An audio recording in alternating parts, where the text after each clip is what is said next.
Yes, welcome to the Daily Huddle. Sensuality as a gateway to spirituality. I know that it sounds like maybe an oxymoron depending on how you were raised and what you were taught to hear in the word sensuality and associated with divinity or with religiosity, etc., etc. So very simply, darling, sensuality is really just about the senses. It's not just sex, although that has a lot to do with how we communicate with each other and with the world. So let me take it back a little bit. I want you to think about the cutest 6-month-old or 1-year-old that you know. Let's say 6 months old. Let's say 6 months old. And if you can imagine a 6-month-old, they're not walking yet, they're not talking yet, but they are exploring the world. And one of the ways that they explore the world is what? They put their hands on everything, and usually they put whatever they grabbed in their hand, they put it in their mouth. This is an evolutionary response. Is this safe? Is this edible? Is this pleasurable? Will I like it? Is this my friend? You know, et cetera, et cetera. So that's one of the reasons why young parents are always taught to put those little plastic thingies on the AC adapters on the wall, et cetera, because this child will probably electrocute itself because it doesn't know any better, right? In the same way, as we grow older, imagine that 6-month-old child is now 3 years old. Unfettered, okay, without you putting stuff in their mind about stuff, they'll probably see you. Let's say, for example, that you're taking a shower. They'll probably just go into the bathroom. They won't knock. They won't knock. They'll go into the shower and they'll be like, what are you doing? And they'll open the shower curtain. What are you doing? Oh, what's that? Oh, I got one of those. Oh, da, da, da. And like nothing, charge neutral. You're the one that's having a conniption. They're fine. They're just asking questions, right? So I just want you to notice that, because that level of curiosity and that level of unapologetic being in your body is not something that you now have to learn.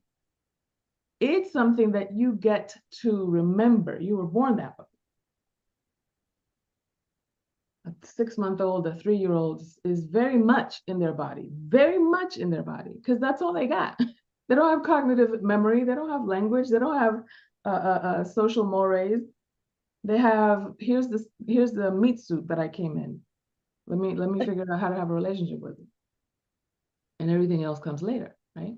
And so then we spend a lot of time taking our experience out of the body. I mean, really, think about it. Most of our polite society, mores, the ways in which we associate with one another, the things that we tell other people, stranger danger, like almost everything that we say. Almost, I thought about this in preparing for this call. And if I'm wrong, tell me I'm wrong, but almost, I'm gonna say 90%, almost all of the rules of polite society have to do with managing your physical space, your senses. Yeah. So how often you eat, what you can eat, how you can pick it up, how you're supposed to pick up a fork and a knife, and whether you put your elbows on the table, how you're supposed to dab your mouth after you eat. Now, a 3-year-old don't care. Listen, if I got barbecue sauce on the side of my mouth, I'm gonna go like this because that's where it is. All right. But in polite society, darling, you're not supposed to do that. You're supposed to just dab, dab, dab, dab, dab, dab. Right? When you wake up, you're supposed to brush your teeth because nobody wants to smell your funky mouth. It's all about managing your physicality. When you go to sleep, you're supposed to wear a particular set of clothes. You're not supposed to wear your outside clothes, and that's inside the house, right? Uh, Taking off your shoes, whether your feet are smelly. I mean, can you imagine?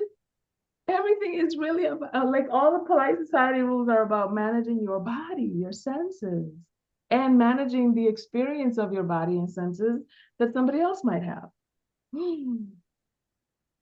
So now, what does that have to do with spirituality? You may ask. And here's what I'm going to say. Oh, Florence, you got ahead of me. You read to the end of the book. Florence says in the chat, unless you become like little children, you cannot enter the kingdom of heaven. Yeah, that's my, okay, thank you. Good night, everybody. Florence got it. And she dunks. Because I like how you tied that together. I like how you saw how those things go together. Because unless you get back into your essential nature, and if you don't remember your essential nature, just watch children, then you're going to have a hard time. It's not impossible because, you know, God never closes doors. But, well, that's not true.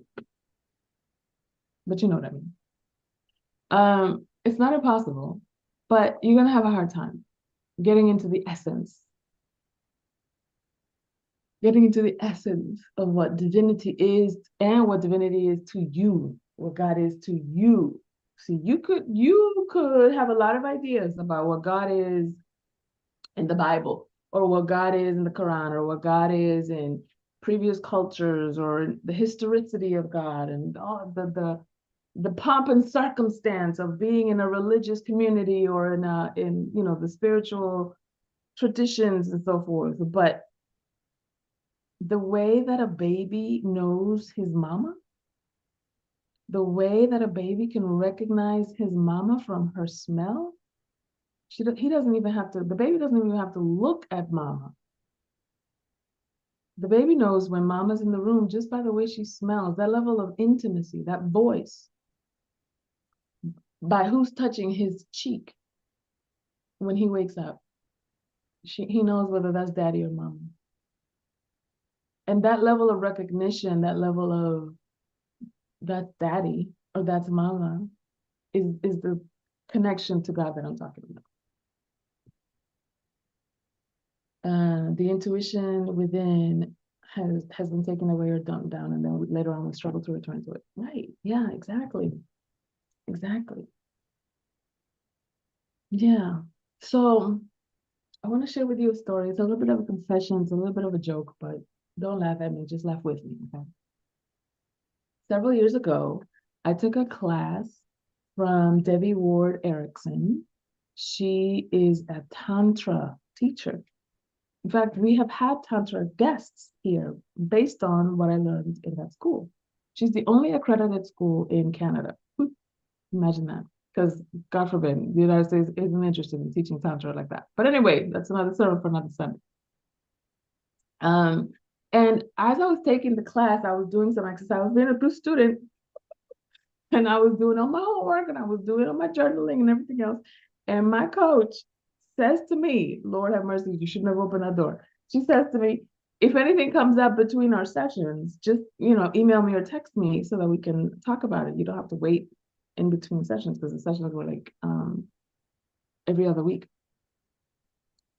And at the time I was going to my daughter, she lived in San Diego at the time with the Navy, and I flew over there to see her, and she was at work. And then I took myself out to a nearby cafe so that I can do some work. And I was wearing the cutest flowy white skirt and the cutest flowy like pink blouse, and my shoulders were out, and I was just feeling, my hair was still long at the time, so I was feeling my hair in the back of my in my back.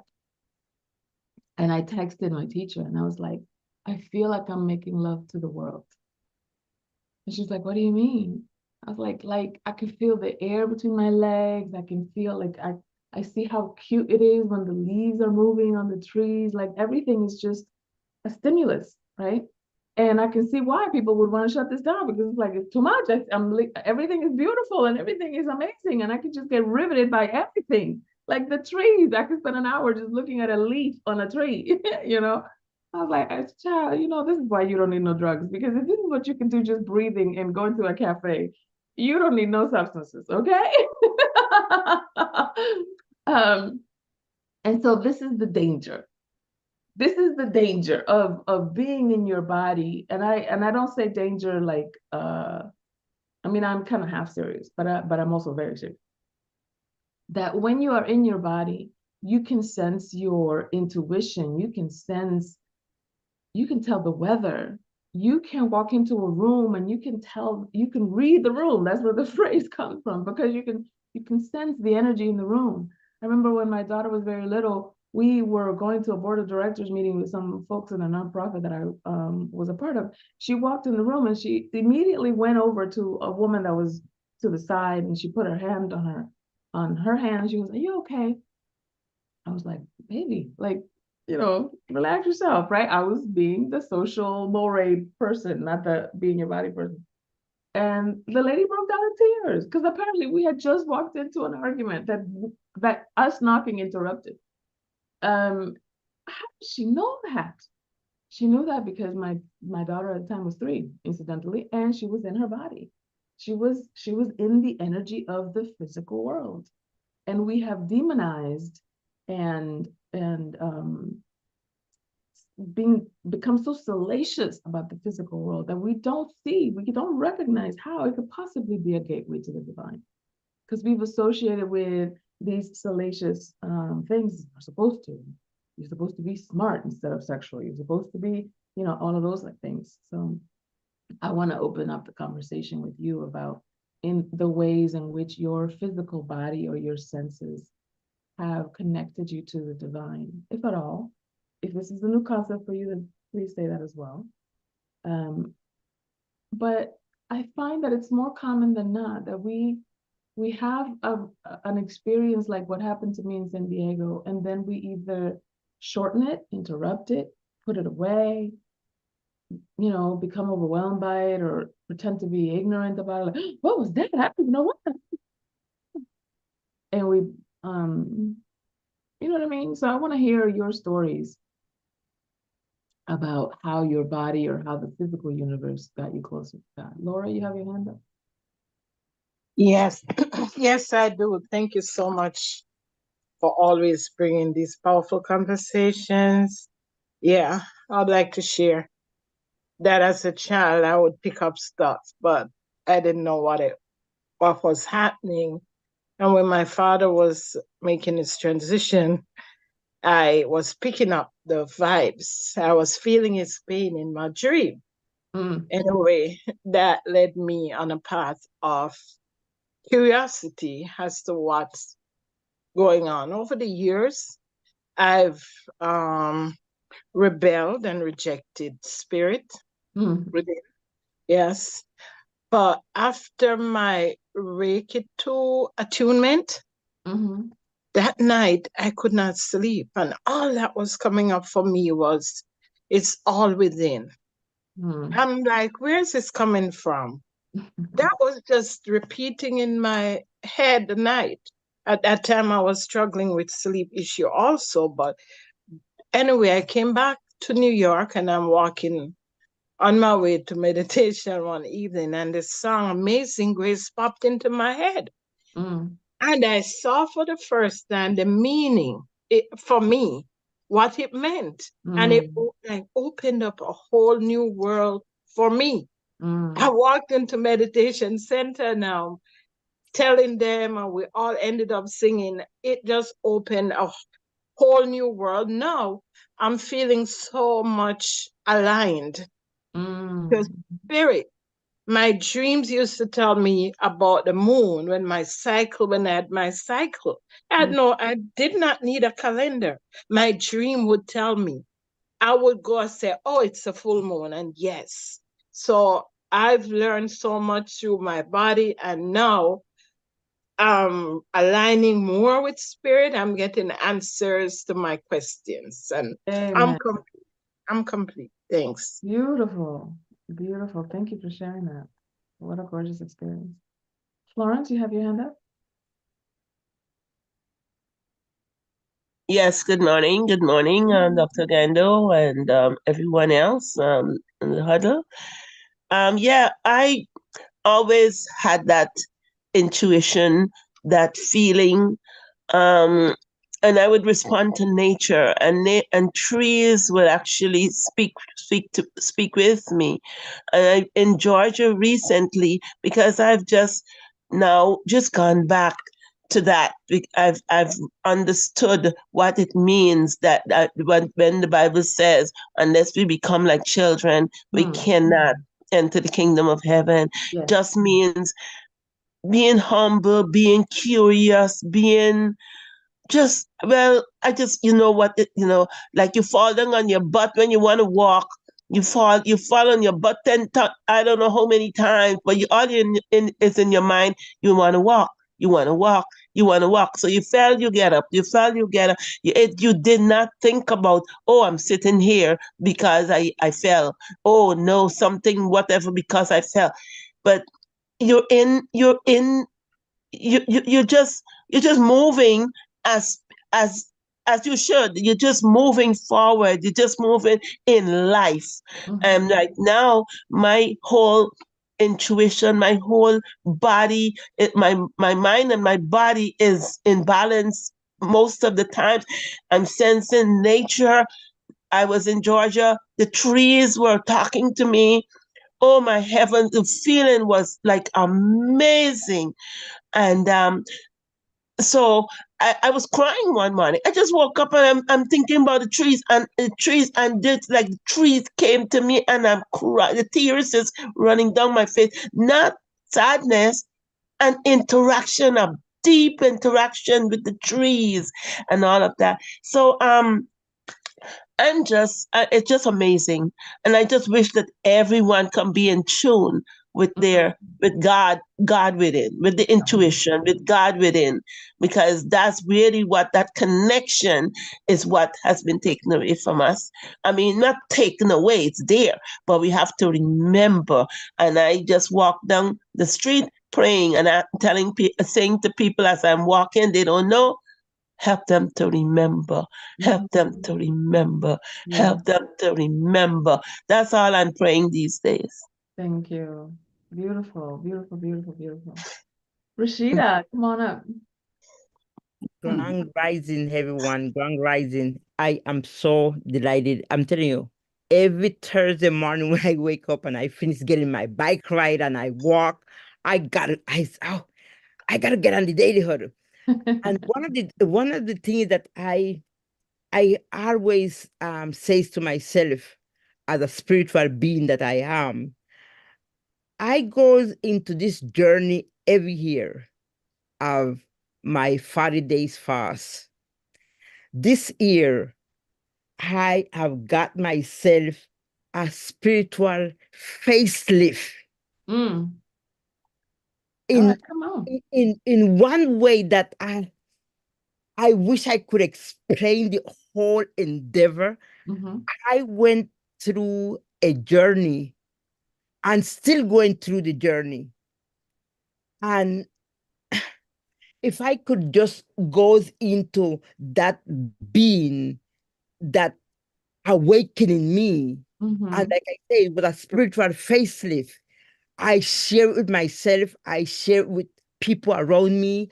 I look through my bedroom window and I look and I see the beauty of nature, of that being Yeah. that is I connected with. It, it I came to be one in spirit. Mm-hmm. And I goes into my greenhouse and I sow my seed. And before I saw my seed, I was like, I know you're going to be fruitless. I know that I'm going to get enough watermelon that I can share with my family and my friends. It's that connection that I'm telling you that, and mind you, this is my 33rd year of doing my spiritual fast for 40 days. Mm-hmm. And I'm saying to you, I have not finished my 40 days. It's been go on, it's just drug on. That's why I say that is a spiritual facelift I've been through, I'm going through, and it feels so good. The That's connection with that being, with that soul, with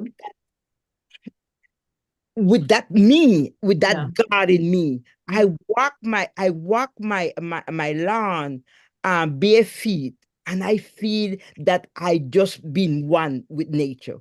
So thank you so much for that point. Thank you for for the enrichment of letting me understand that the spiritual facelift that I'm going through, Mm-hmm.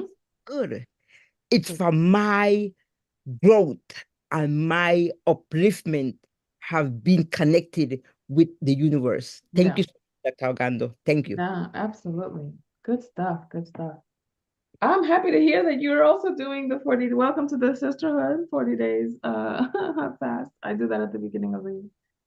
All right. So here's some ideas on how to implement this for yourself when you are looking to embody yourself and do it more consciously and associate it with your own spirituality, with your own connection to God, with your own connection as God, etc. Right? One, just like what I did just now, connect to your breath. Me connecting to my breath in that nanosecond let my brain know, like, oh, we need oxygen, let's yawn. So connect to your breath. Take some deep cleansing breaths every now and again, every hour on the hour, or whatever works best for you, just so that you can kind of like get back to what's happening. Now, for those of you who are overthinkers, who are so too smart for your own daggone good, you know who you are, you don't have to raise your hand. One of the ways to kind of interrupt that, the way that we sometimes just move all of our chi, all of our energy up to our head and just stay there and get cerebral. Okay, one of the ways to bring that back down is to just get present and describe to yourself, sometimes verbally, sometimes that helps to do it verbally. Kind of like imagine if you had Morgan Freeman as a narrator in your head. Describe verbally what's going on around you and what's going on in your body. Like right now, I'm seated and my legs are bent at the knees and crossed at the ankles, like that, right? So you can describe the physical universe to yourself, including your body. Because sometimes, you know what happens is you look at your to-do list and you see 327 things on it and you're like, oh my God, I'm gonna get this done, and da, da, da. And then when you realize you might take 10,000 breaths today. That's true. All of that will happen in the next 24 hours, but you will not take the next one until you let go of the one you got in your lungs. So can we do this one at a time, please? Right? And so that's another one, just get like describing your physical universe. And then the third one, I mean, I kind of gave you the third one just there in terms of like taking a breath and letting it out, taking a breath and letting it out. But then what I want you to also notice is texture. Just notice that we hardly ever notice texture in our day-to-day life. And what I mean by texture is, for example, when you grab your water bottle, that's very different texture and it has a very different feel in my hands than my glass of water. The glass sounds different and it feels different in my hand, right? And so when you start noticing texture around you, like, okay, this has a very different texture on my skin than this does, like that. So you get real present to the physical universe, but you also get to see that it's like, for all its sham and drudgery, as the Desiderata says, it's still a beautiful world. There's a lot of ugly things that are going on right now. And you, my friend, are one of the privileged few that get to live in that beautiful skin, and you get to have those beautiful thoughts, and you get to have consciousness and be in your body without being worried that the next moment you won't be. because there are people in the world right now that don't have that luxury. And so as you go forth today, just give yourself the gift of that level of consciousness and do it in the honor of the people who cannot right now do that. And yes, Robin, and then on top of that, you get to hang out with these beautiful people in the daily huddle. I mean, are you God's favorite or what? So remember, of course, to love, to laugh generously and cacophonously. This is the one time when you get permission to be obnoxious with your laughter.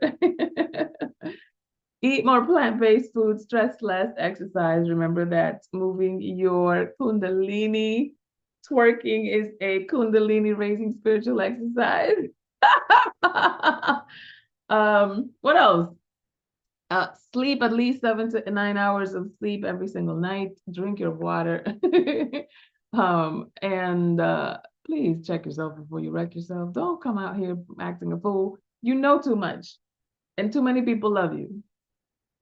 So that continue to be the lighthouse in the world that you already are. We love you, and see you next time. Wow. Love you too, Doc. Thank you for that. Thank Thank you for you. everything. Thanks, everyone.